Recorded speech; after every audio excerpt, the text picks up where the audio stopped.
Intimacy of touch with moon in Krittika Nakshatra. With the moon in Krittika, touch is precise, potent, and purifying.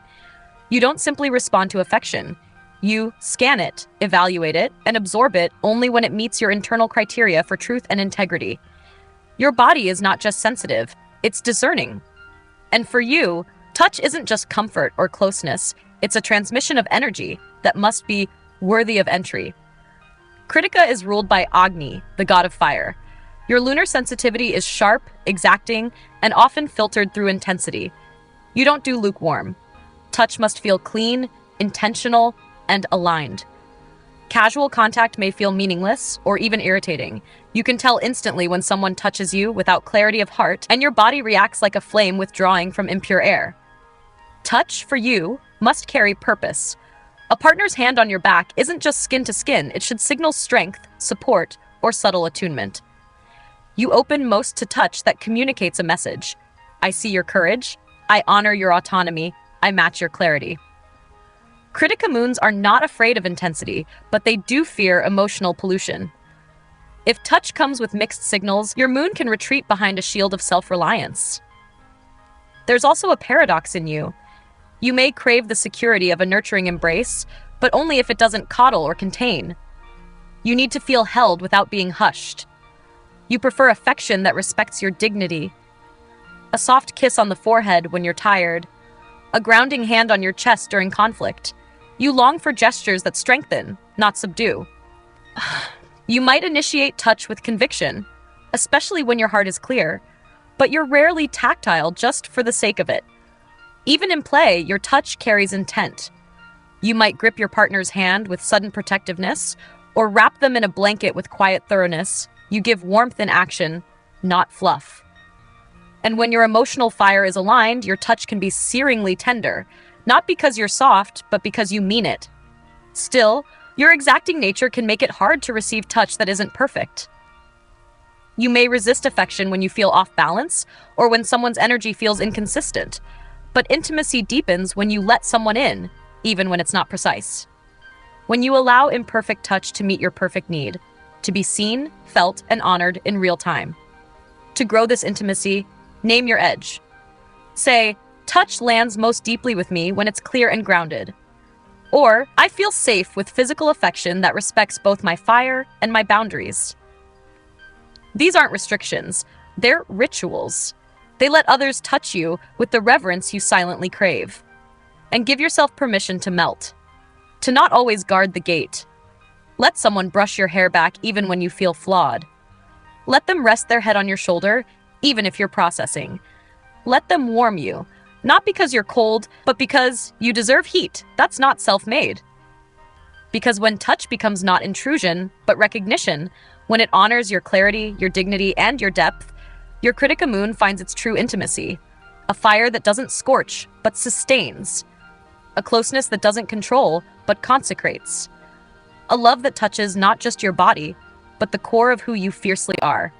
Intimacy of sensate with moon in Krittika Nakshatra. With the moon in Krittika, your senses are refined and razor sharp. You don't just notice sensation. You analyze it, filter it, and commit to it only when it aligns with your inner clarity. Sensate intimacy for you is not about indulgence. It's about purification. You crave sensory experiences that feel clean, potent, and essential. Nothing diluted, nothing vague, nothing fake. Krittika is ruled by Agni, the fire that separates truth from illusion. So your sensory field operates like a flame. It illuminates, but it also burns away the unnecessary. You're drawn to textures, scents, sounds, and spaces that are pure and intentional. A crisp cotton sheet. The scent of sandalwood or clean skin. A voice that speaks directly, not decoratively. You are not easily soothed by sensory overwhelm or excess. You open to precision. Your emotional body trusts sensation more than it trusts theory. You may not always be able to explain how you feel, but your senses tell the truth first. You can pick up subtle shifts in energy through eye contact, tone of voice, or posture. You're often more affected by how something is said or offered than what it is. Even a whisper can shake you if it carries sincerity.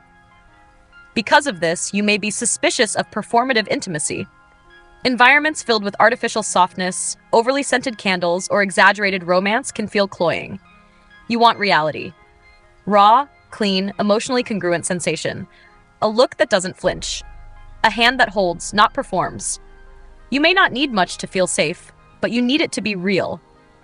And yet, your senses are also starving for beauty when it's grounded in meaning. When a partner takes the time to create a space of quiet elegance, you notice. When someone tends to your body with deliberate care, offering warmth, not just stimulation, you receive deeply. You are not indifferent to pleasure. You are selective. You do not want more. You want truer. You may also offer sensate love with precision, slicing fruit just so, dressing with intentional flair, creating silence when needed. You communicate through form, through gesture, through detail. This is your love language, disciplined sensuality. And when someone meets you here, not trying to impress you but to touch your truth, your moon quietly softens. To deepen this kind of intimacy, speak to your sensate integrity. Say, I respond more to subtle but clear sensations than to sensory overload. Or, I feel more connected when the energy behind the experience is sincere, not exaggerated. These reflections are not restrictions. They are refinements. They help others meet you where you actually live. And let yourself be surprised. Let something unplanned awaken your senses without needing to filter it first. Let joy arrive through a messy laugh. Let a partner's off-key humming become the most honest music you hear. Let yourself be moved before you perfect the experience.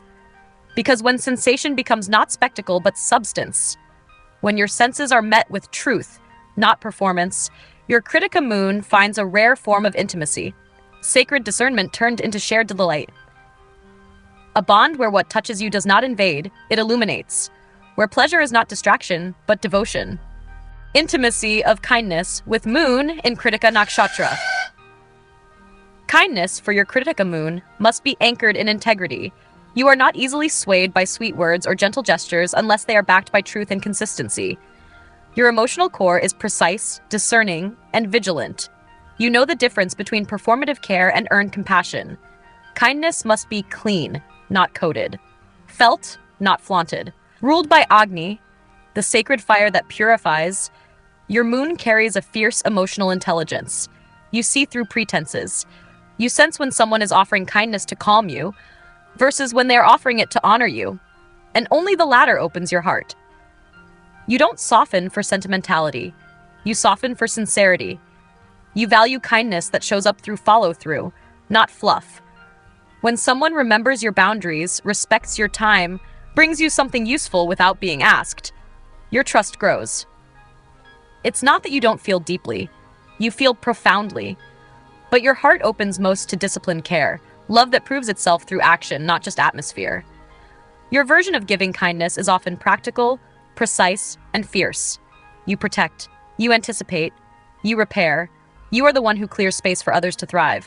And yet, when your efforts are not reciprocated, or when your clarity is met with avoidance, your moon can burn with quiet disillusionment. You will not beg for respect. You will simply withdraw your fire. But beneath that fire is a deep longing to be shown that you don't have to do it all alone, that you can be held without needing to hold everything, that your perfectionism is not the price of love, but a shield you're allowed to put down in the right hands. Kindness, for you, must also include emotional cleanliness. You are uncomfortable around people who dump emotional chaos on others under the name of vulnerability. You value emotional honesty, but you value responsibility just as much. You feel safe with people who own their feelings without offloading them, who can say, I'm upset, and not make it your job to fix it. To deepen this kind of intimacy, name your definition of care. Say, I open most when kindness is grounded and consistent, not just expressive. Or, care lands with me when it's clean, direct, and quietly reliable. These are not criticisms. They are codes of safety for a heart that guards itself for good reason. And let yourself soften into unguarded kindness. Let someone bring you softness without fearing they'll disarm your clarity.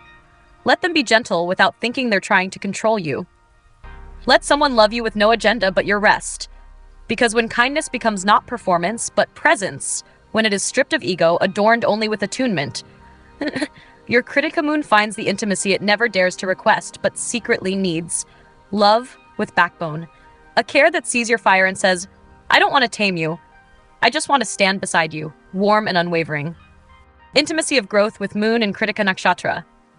For your Krittika Moon, growth is not casual. It's sacred labor. You don't evolve lightly. You refine, distill, and cut away what no longer serves.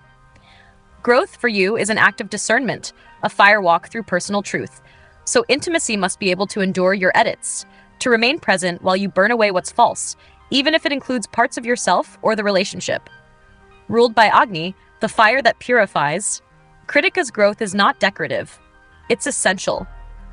You are not interested in shallow transformations or aspirational language. You crave relationships where growth is gritty, honest, and mutual. Where each person is willing to name their rough edges and do something about them. Not for perfection, but for alignment. You feel most intimate when you're allowed to grow out loud, to change your mind, refine your emotional responses, sharpen your awareness, and not be punished for it. You cannot bond in a relationship that asks you to stay the same for the sake of comfort.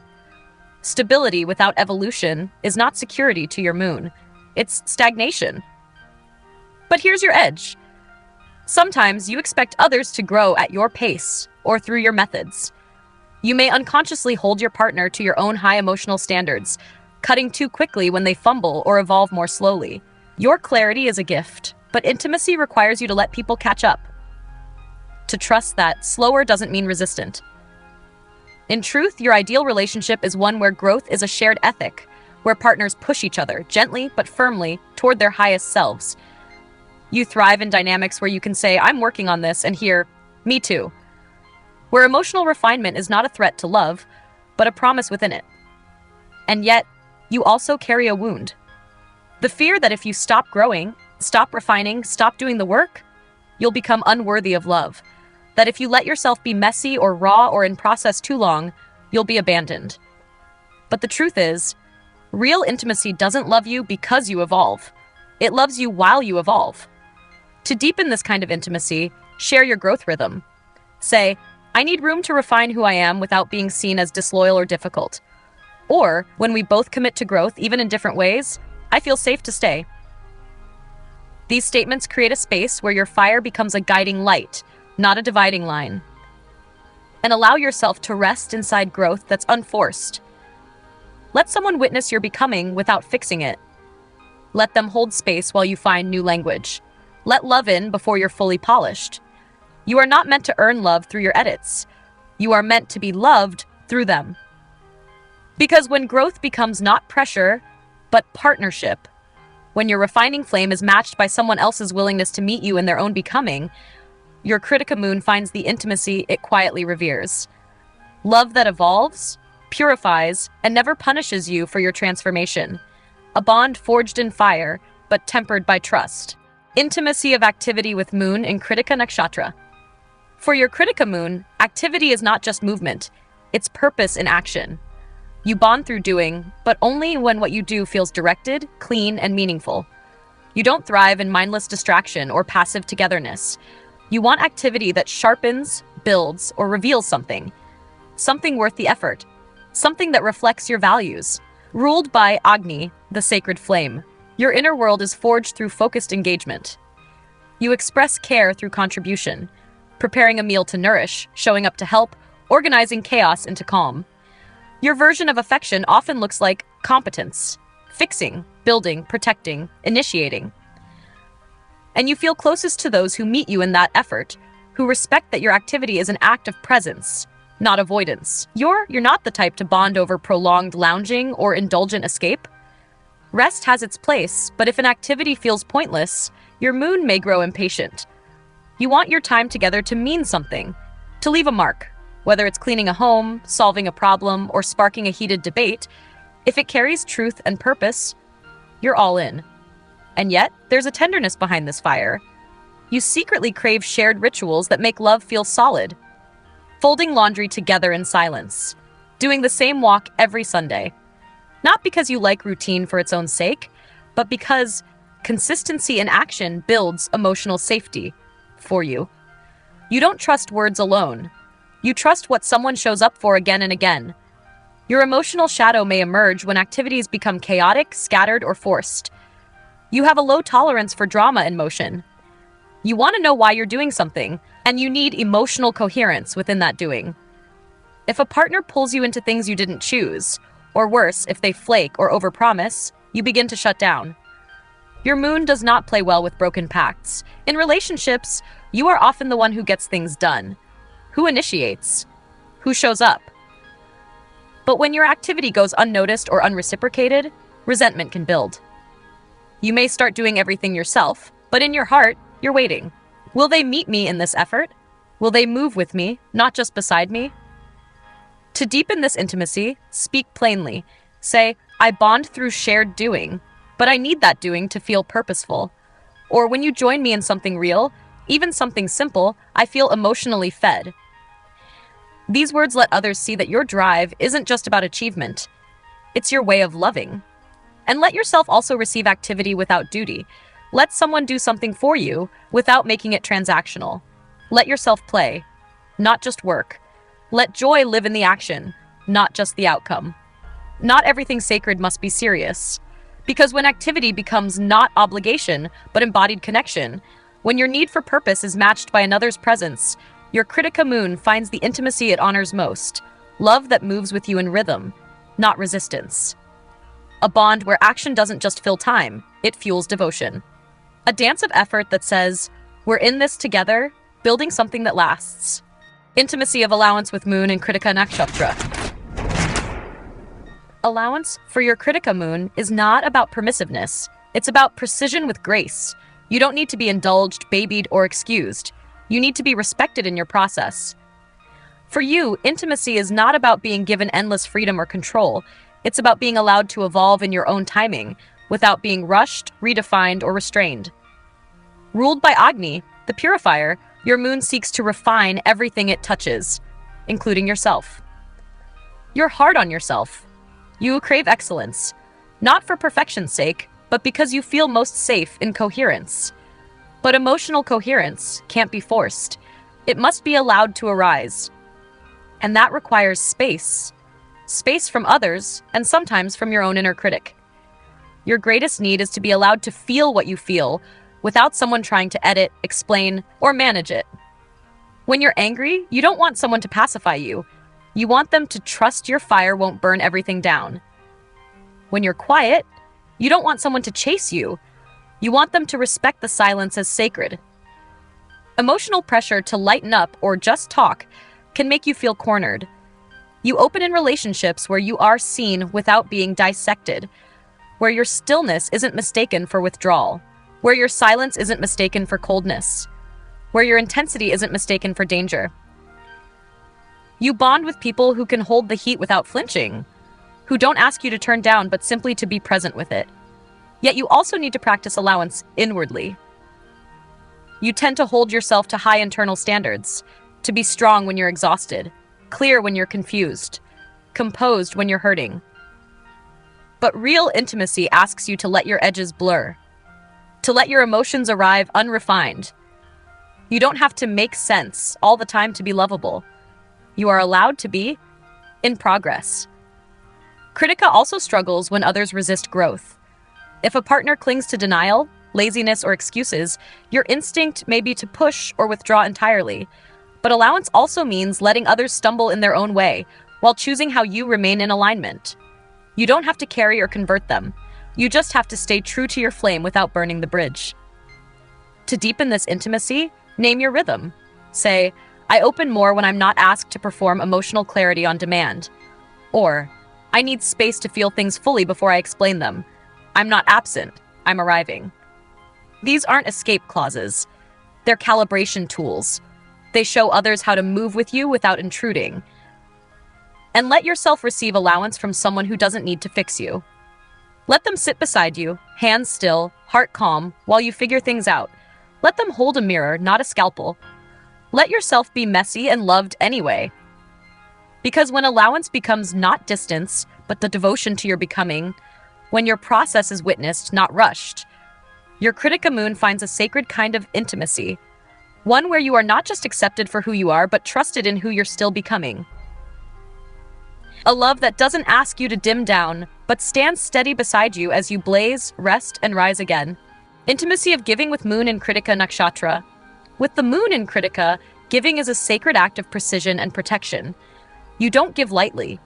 You give fully, with direction, with intent, and with unwavering presence. Your care isn't about volume, it's about integrity. You don't scatter your love, you sharpen it, deliver it, and devote it where it can matter most. Krittika's fire is that of refined sacrifice, the offering that clears the path, the gesture that purifies, the action that proves. So your emotional giving reflects that same quality, exact, essential, and often invisible to the untrained eye. You give by anticipating needs, by tending to details no one else notices, by cutting through nonsense to deliver what actually helps. And in doing so, you often give more than you let on. But you rarely trumpet your effort. In fact, your giving may go unrecognized because it's so competent, so contained, so handled. And though you don't crave applause, you do quietly ache to be seen in your offerings. Because beneath your strength is a deep, unsaid desire to be cared for with the same precision you extend to others. Your moon is fiercely selective in where it gives. You don't offer yourself to relationships that lack substance. You don't throw energy at what isn't aligned. When you give, it's because your inner compass says, this is worthy. And if that worthiness is violated by betrayal, carelessness, or emotional irresponsibility, you withdraw fully. There is no half-giving for Krittika. Your shadow may show up as giving that becomes over-functioning, doing too much, fixing too often, holding everyone's weight until resentment scorches your system. You may give until your body is tired and your heart grows guarded, and then you retreat, not to punish, but to recover what's been overdrawn. You need to remember, you are not the flame for every cold room. You also tend to express love in acts of order, organizing chaos, refining emotion into language, tending to the practical, even when others dwell in the abstract. But intimacy grows when you balance your giving with receptivity, when you don't just offer love, but allow it to be offered back, without evaluating its efficiency or logic. To deepen this intimacy, name your style. Say, I give in quiet ways, but I need to know it lands. Or, my love language is in what I do, but I feel nourished when someone gives back with presence, not just praise. These aren't demands. They are roadmaps, guiding your partner toward your emotional truth. And let yourself give without armor. Let it be messy, soft, spontaneous. Let someone see that your strength is not just in what you carry, but in how you choose to care. Let your flame be an offering, not a test. Because when giving becomes not obligation, but honest devotion, when your love is matched not in style, but in sincerity, your Krittika Moon discovers the intimacy it burns for. A bond where effort is honored, energy is reciprocated, and care becomes a shared sacred craft. A love where giving is not duty, but a declaration of soul-level trust. Intimacy of receiving with Moon in Krittika Nakshatra. Receiving for your Krittika Moon is a quiet frontier of courage. You are so accustomed to being the capable one, the organizer, the protector, the one who delivers under pressure, that letting love come toward you without doing anything in return can feel unnatural, even risky. Your instinct is to offer, not absorb, to serve, not surrender. But intimacy deepens not only through what you give, but through what you allow in. Krittika is ruled by Agni, the fire that refines, and your moon treats emotion the same way. You don't take in just anything. You assess, filter, measure. Is this sincere? Is this earned? Is this safe? So when someone tries to offer you affection, care, or comfort without clarity or respect, your moon may tighten. You'd rather refuse a gift than receive one that isn't clean. But beneath that discernment lies a deep, tender need. To be given to without being analyzed, without being asked to immediately reciprocate, without the fear that receiving will make you appear weak or indebted. Your emotional body longs to be chosen, not because of what you provide, but simply because of who you are when you're not trying so hard. Receiving becomes sacred when it's discerningly allowed, not passively endured. You receive best when the offering is clear, steady, and free of agenda. A gesture that says, this is for you, no performance required. A moment where you don't have to earn your place. Where love is not a transaction, but a testament. And when you do feel safe to receive, your moon becomes astonishingly tender. You become still, soft, present in a way that surprises even you. You feel the weight of being supported, and something deep within you trusts. You don't need grand gestures. You need aligned ones. A partner who warms your tea before you ask, who notices when you're tired and says nothing, just brings a blanket. You receive deeply when the giver sees you without trying to manage you. Your challenge is often internal, believing that you're allowed to receive without proof of productivity, that your strength doesn't disqualify you from being nurtured. That being self-reliant doesn't mean you must always carry the emotional weight alone. You are allowed to exhale, to lean back, to be held, to deepen this intimacy, offer truth and simplicity. Say, I don't always know how to receive, but I want to learn. Or, when love is quiet and sincere, it reaches me. These are not disclaimers. They are gateways. They let others step into the space of offering with reverence, not pressure. And let yourself be given to in ways that don't make logical sense. Let someone hold your hand when you feel fine. Let them gift you softness without expecting tears. Let the moment be simple, undeserved, and whole. Let love land.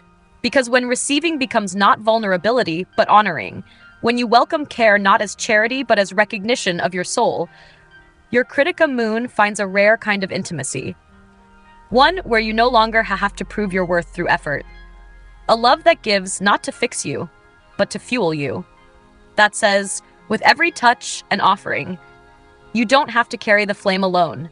You are just as worthy when your hands are empty.